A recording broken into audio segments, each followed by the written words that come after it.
Hi guys! Okay. Singot. So magluluto ako ngayon ng chop suey. Ayan. So meron tayong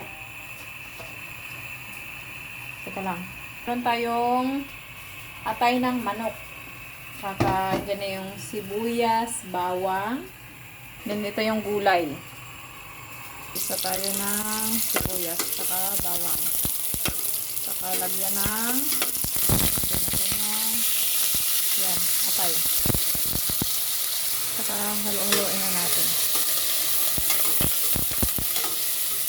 Haloin natin maging brown. Yung atay ng manok.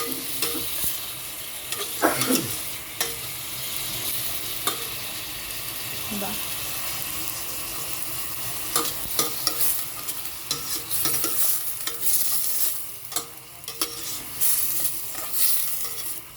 So, kailangan natin magluto for today.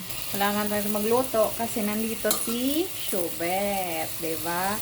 Pag nandito si Shubet, so kailangan natin magluto. Kaya kung ako lang mag-isa, so wala problema.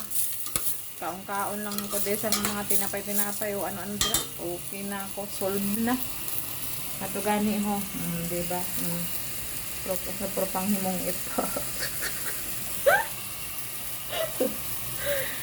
So, pagpasensya nyo na, medyo mataas ang akong sing pwestuhan. Kaya ang akong sing kanan mataas. Kaya kailangan ko may tungtungan. Araw, tungtungan. No? Tungtong. Diba? Tungtong. Ang hirap naman ng ano. Ayan. Ayan. Ilalagay ko na yung ano yun naman ang camera mo. Oy. Wala ka talaga. I-post mo na nga. Nakakainis. Nakakainis eh. Ayan.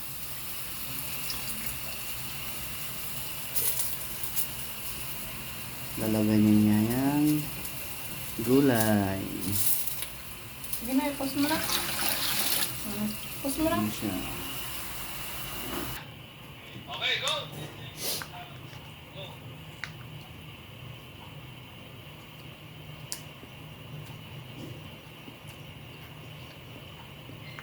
Ano yung sa kapaan ng visit eh?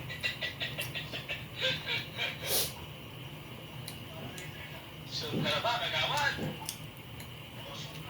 Ha? Soon na. Yan na, luto na siya. Done for cooking. Chop suey. Sarap. So, ayan na. Tapos na. Pinagpawisan si Inday nyo. Diba? Thank you for watching. Bye-bye.